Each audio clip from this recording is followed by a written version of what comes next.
This is episode 3 of my DIY cinema detailed breakdown. In this episode, I'm going to go through all of my wall framing of how to turn a basement into ultimately a full-out luxury home cinema.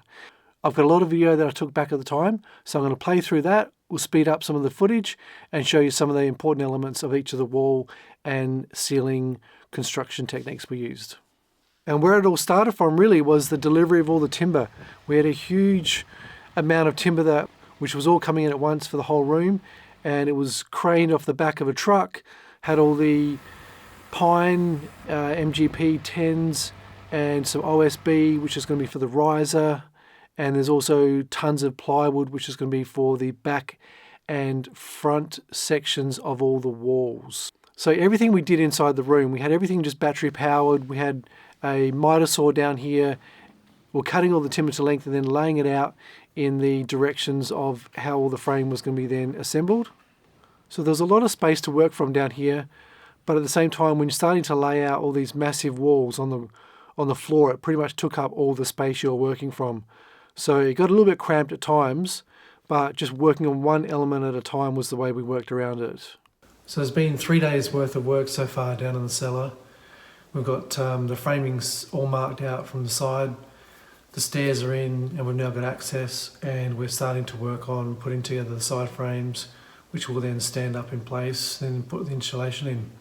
The difficult thing about getting everything down through the stairwell was the maximum length pieces that were going to be used for the sidewalls only just fit by even angling them down the very tall stairwell and then trying to maneuver that around and then get them into the room. These were like, 6 to 7 meter long pieces of timber, and maneuvering that through the door frame, as well as not trying to damage the gyprock walls in the stairwell. That was very challenging, trying to bring so many pieces down that was still the maximum length without cutting them and losing the span that we wanted to get. Same thing with all the later pieces with the joists, etc. The stairs are in. We're going to finish gyprocking the side of the wall just on the end there. And as you come down into the cellar, the bottom step level here will have a platform built out at the same level going into the room. And that will then create a step down where we've marked here. That's where the riser is going to be across the room from that point backwards. The first part we're constructing down here are the 2 sidewalls. We've marked out the square room along the baseline of the concrete and established right angles at each of the diagonal opposite ends. And from there, we're now constructing the walls. It's framed out. The wall is going to be 3.1 meters high to the ceiling. It's a Bondex slab above. We're not attaching directly to the slab though. It's going to sit just lower than that, so we're not joining it mechanically to the rest of the house, and that means we're going to have an acoustically separated structure down here, or a room within a room. On the ground we've got the framing. It's all been measured out, and we've cut the first wall. It's now got plywood on the back, and that's then going to be stood up in position. We're just going to stand it up then against where the wall final spot will be.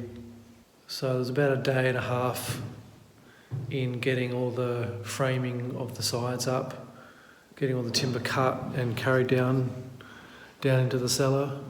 So this is the sidewall, and you can see we've marked down exactly where the frame's going to go along the floor, and in each of the spots where the side speakers are, both all the stud locations are marked out, and as well as the speaker void where there'll be boxes built into the wall. That's all marked out so we can get the levels before we start covering it up.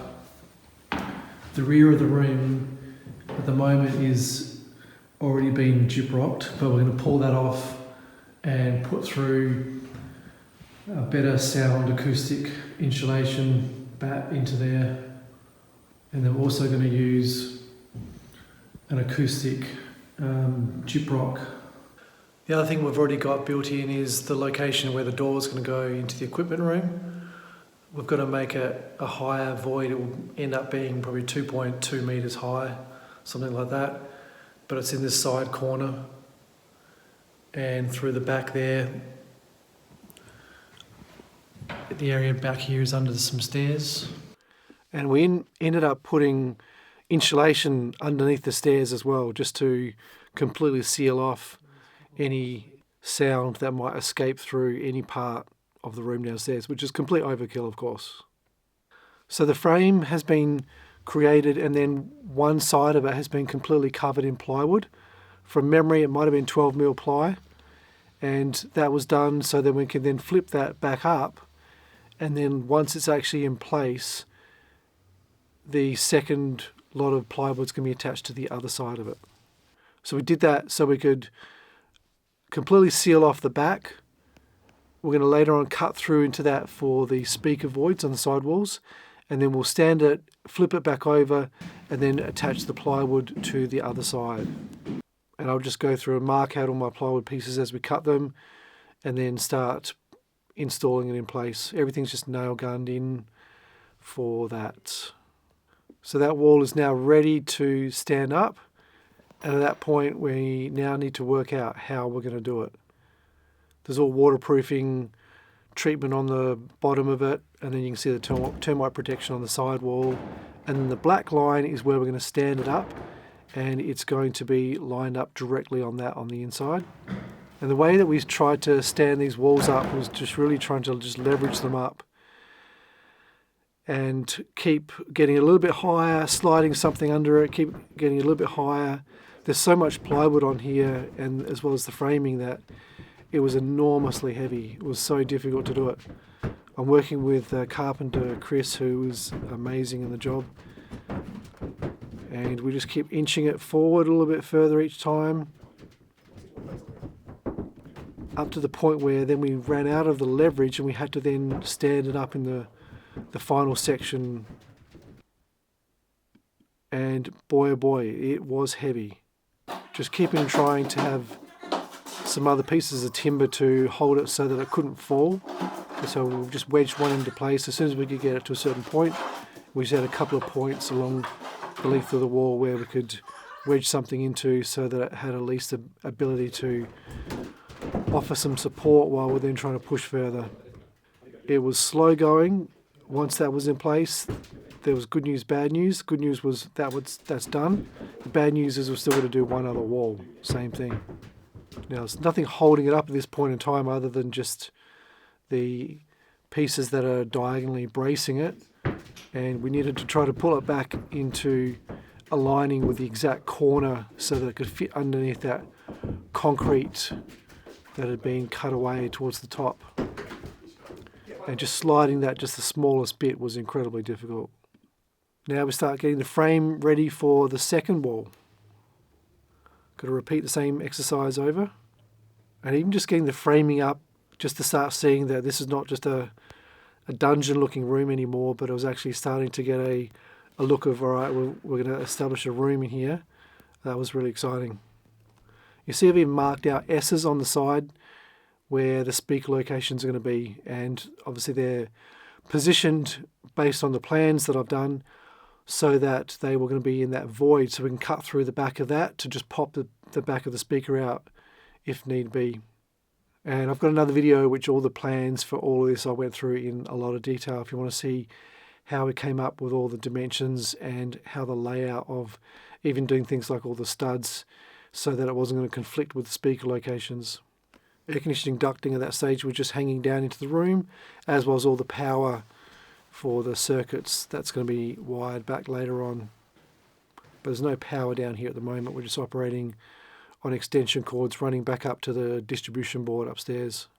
Whole wall frame is just held with bugle screws. I think from memory there might be 100mm long bugle screws.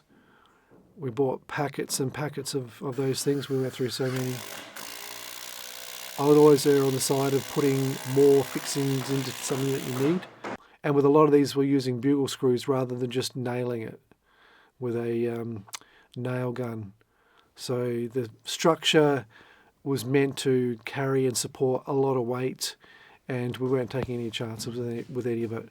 Pretty much the rule for my room in overall was that I went over the top with every single part of the construction. Most people wouldn't bother. If you're the sort that you might, then you might sort of say, yeah, I'd probably do that as well. But otherwise, there's a lot of things not necessary here. Even putting plywood on the back of the wall, it was just because I wanted us to try to create any opportunity for sound that might escape, that we could block it. Now we're about to lift up the second wall, the left-hand wall. And again, just trying to brace it and just getting a bit of a wedge to start it off with before we started levering it up higher and higher. Knowing this was the last heavy one was a relief, that's for sure. This wall was slightly shorter than the other wall just because it runs into the back of where the AV room is. So it didn't quite have the same amount of weight as the other one. It was still massively heavy though. We were basically bracing anything under it we could possibly use. Ladders, anything. And even roped in one of our builders to try to help push this up because we knew how hard it was doing the other wall, that as soon as we had another set of hands, then we definitely used it.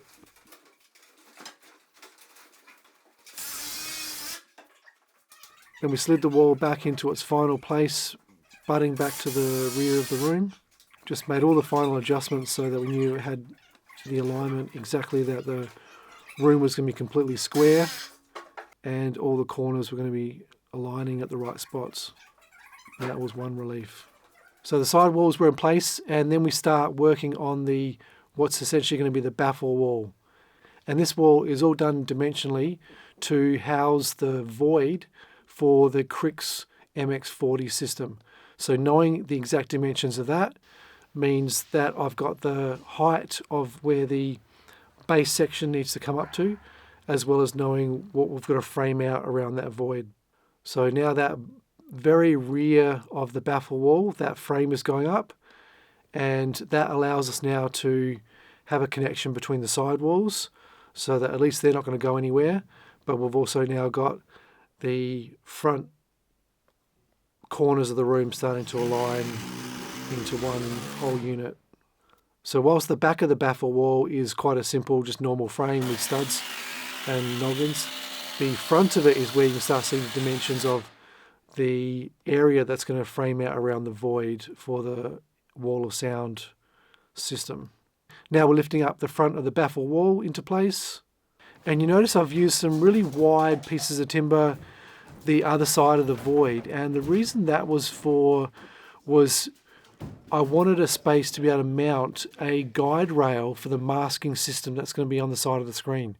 So based on so even then I knew that I wanted to have a masking system, and it was going to travel up and down the sides, potentially on a wire, and the wire was going to be maybe held within a U-shaped channel, which was going to be then fixed into this wide timber. I'm not sure if it was a 170 type piece, and that meant that I needed to go wide enough that I didn't have my exact final dimensions for it, but I knew that I had a little bit of room to play with by using such a wide piece of timber at the front there. It was a pretty tight fit, so certainly needed some knocking into place. It was measured down to the millimeter, and once we got that in, we could start fixing it all up, and now we've got a real solid front area. And for the first time, this was really exciting because you could start to see where, even standing back in the room, you could get an idea of like, what does the screen size look like? How big is the area where the speakers are going to take up? This was the first time that you could actually see that, and that was awesome to be able to visualize it. And the whole area around the room we fixed in with anchors. I think we've dynabolted everything basically. So all the way around the room we've done what you're seeing here to the whole section around the side walls and the front wall. Everything is locked in incredibly tight, and then the dynabolts go in, and that wall was not going anywhere at that point in time. And so pretty much in the construction process I worked with the carpenter and basically just would help on every single trade where I possibly could. He was the one directing it in terms of it was all trying to meet specifications for Australian building code. So in terms of width of everything from the studs and the dimensions of joists, etc., everything's done within building code. But wherever we were just working in tandem the whole time, and he would sort of direct on how to do it, and then I would sort of keep going with it. So the raw concrete wall finish is now starting to disappear from the room. It's now only on one wall at the back of the screen area. And you can see the depth there for the speakers need in that void. So now we're just assembling the back area, which is going to hold the shelf that the speaker system's going to sit on. And again, everything is just bugle screwed in. I specifically told the carpenter that I don't want to just use a nail gun for everything. We wanted to make everything maxed out for strength, so bugle screws was the way to go. And the back wall here now, you start to see where we pulled out all the insulation. So even though that was done by the builder, that was not what I wanted back there after really thinking through the sound acoustics of the wall that really did have a direct connection to upstairs. So we needed to do something better. So we pulled off the gyprock or the plasterboard and removed the just standard pink bat insulation, getting ready to put in something far more serious. This is the ducting for the air conditioning, which we'll connect up later on. So looking around the room, you see an idea where the side speakers are. You can see that front wall and the speaker area. Started to feel like you could imagine it being a room at that stage. Putting all the supports in now for the shelf. We're going to go over the top of that. I think we did it with MDF in the end. But again, I'll put in even more supports than what the KRIX specifications ask for. They've got really good specifications for detailed building instructions for making that void that fits into a... Ultimately, it's to make an infinite baffle wall where there's no other space around the speakers. They're completely encased in this void behind the screen, and there's no way for sound to reflect back off the back wall, back to the front again, and not be absorbed by something, because everything on that wall is now absorption material. And now we're installing the joists. So we're working around where that water pipe is, but we're also working around the locations of the Atmos speakers. So I'd marked them out on the underside of the bond deck. So I'd measured everything for where the Atmos speakers are going to go. I marked out exactly where that was going to be on the area above where the joists were, so we could then just, if we needed to, just manipulate that spacing a little more to avoid the area where the speakers needed their depth. And these joists were, again, difficult to get downstairs because of the size of them, and to wind them down to fit in still under a single doorway at the bottom of the stairs. So the joists had all got up in the room, and now we tackled that back wall. And what we needed to do was remove the plasterboard on the side here. We're going to be fixing some stuff in later on that's got a more denser type of gyprock, basically, for sound absorption.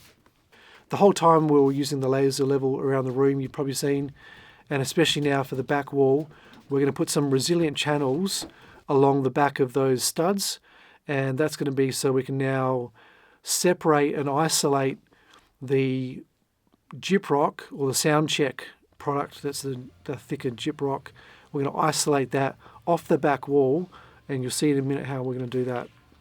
And they're using some clips there. You can just see those orange rubber sort of spaces. So the resilient channel doesn't have direct contact with the studs.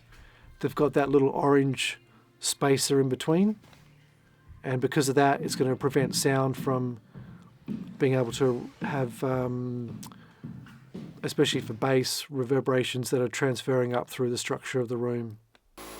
And at this point now, we're attaching the joist with the little brackets. I'm not sure what the technical name is for it, but I was just using the nail gun to fix all them in place so that the joists are all locked in. And then we did the final measure to see that we've got all the dimensions correct and that the height of the walls was all accurate. A lot of attention to detail in this room, as you know. So that's the wall framing section done, and I'll be coming back for another episode. If you've got questions, let me know in the comments. I'll answer as much as I can. Throw a like on the video if you can. I really appreciate it. My next episode I want you to watch is going to be when I'm going to walk through and do the insulation installation, maybe a bit more about the baffle wall, and then I'm going to get onto the riser after that. All that's coming up. Subscribe so you don't miss out on it. And remember, I've got another video which also does the full room tour of the finished version of everything. And all the products in my room that I used, I've got down in my description, and links to all of them if you're trying to do some research for yourself for your room. Hope you enjoyed watching this one. I'll see you on the next one.